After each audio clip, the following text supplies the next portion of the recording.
Quando falamos sobre narcisismo, falamos de vários narcisismos dentro do narcisismo. Então, há 3 aspectos, né, dentro do narcisismo, que é o leve, o moderado e o grave. Dentro dessas escalas, cada um, por exemplo, tem uma característica totalmente particular. Por exemplo, tem o narcisista dissimulado, uma pessoa que, vamos dizer assim, é totalmente tendenciosa, maliciosa, uma pessoa que prejudica a outra a favor de um benefício. Então, esse narcisista, ele não mata pessoas, né? Ele é um narcisista leve. Há um narcisista, vamos dizer assim, mais moderado. Ele é um ser totalmente violento e ele é totalmente, né, passional. E há o psicopata. Então, há 3 escalas. Então, verificamos que dentro dessa escala, vemos que todo o psicopata tem um narcisismo.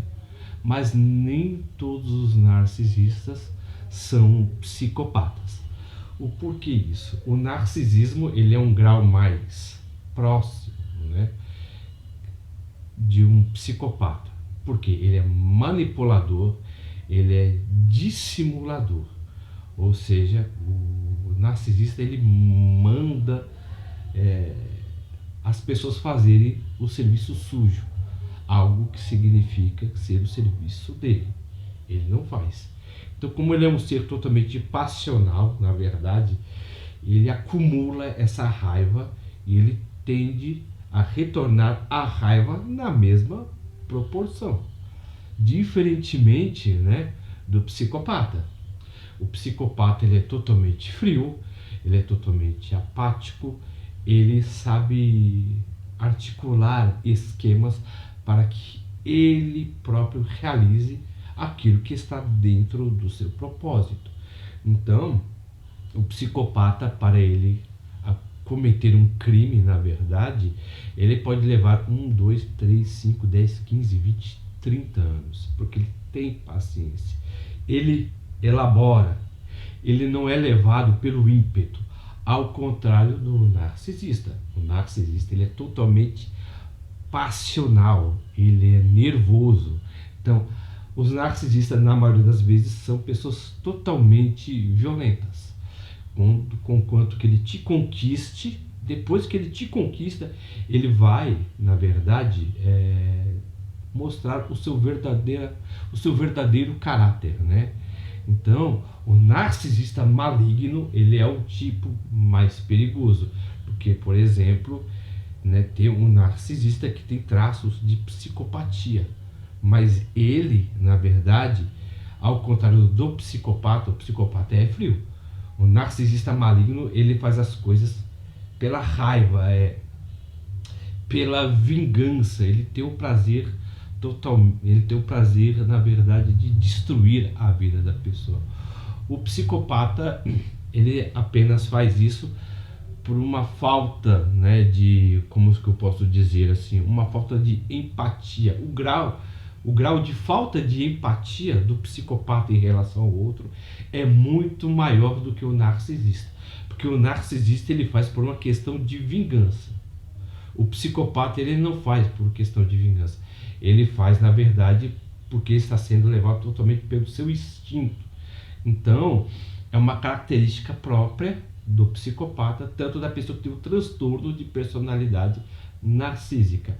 Mas o narcisista maligno, na verdade, ele não é pior do que o psicopata. O psicopata, ele é mais frio, mas o narcisista maligno, ele tem o prazer, na verdade, de destruir a vida do outro.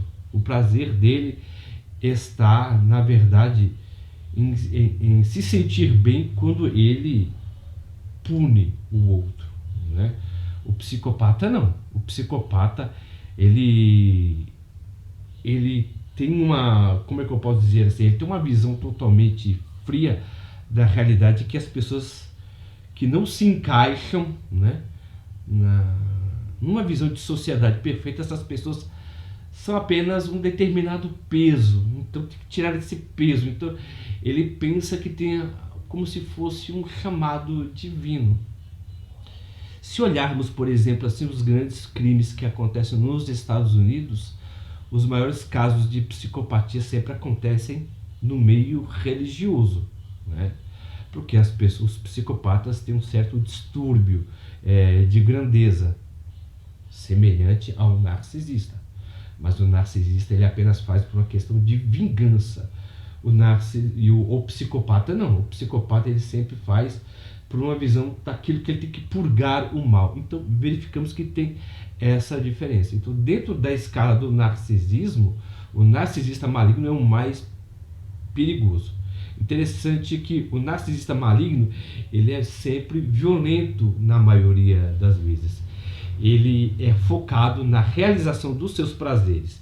Então ele sempre vai usar alguns gatilhos ao seu favor, diferentemente do psicopata. Porque o narcisista ele vai usar drogas, violência, sexo e manipulação. Então ele é totalmente paranoico acerca disso. Porque como ele não tem, na verdade, não consegue viver consigo mesmo, ele tem que viver rodeado das outras pessoas, pessoas satélites, né? E se essas pessoas não estão perto dele, ele faz de tudo, ele manipula tudo para poder, ora, conquistar uma pessoa, na verdade, para usar esse seu charme que é totalmente falso, e conquistar essas pessoas para depois fazer o quê? Cometer o gaslight, né? Na verdade, para que possa, sabe, destruir o emocional dessa pessoa. Então, diferentemente do psicopata, o psicopata ele é muito mais frio que o narcisista. E na escala de narcisismo, o mais perigoso é o narcisista maligno, porque ele tem uma mania de grandeza muito grande. Então, quando você for confrontar um narcisista, a melhor coisa que você faça é não confrontá-lo, né? Deixe essa pessoa falar o que quer falar e você segue o seu caminho. Se arranje, né? Se arranje, na verdade, de estratégias para que você possa desvincular o máximo dele possível. Porque quanto mais ele verificar que você é vinculado a ele emocionalmente, ele terá o prazer em te subjugar. E não adianta você conscientizar um narcisista, porque ele não tem uma consciência social, como nós temos, acerca daquilo que é certo e ele é errado. Ele tem até de uma certa maneira, mas o que importa para ele não é o outro, mas sim o sentimento que ele tem acerca do outro, em subjugar, porque isso para ele dá um certo significado. Se vocês estão gostando dos vídeos que eu estou postando, por gentileza, se inscrevam no nosso canal, aperte o botão do joinha para receber mais notificações acerca do nosso trabalho. E como sempre, eu agradeço o carinho e a atenção de todos. Eu peço até perdão, né, por repetir esse jargão, né? Eu acho que se torna até meio automático, né? Mas eu agradeço, como sempre, viu, o carinho de vocês que têm feito esse canal crescer constantemente. E até a próxima.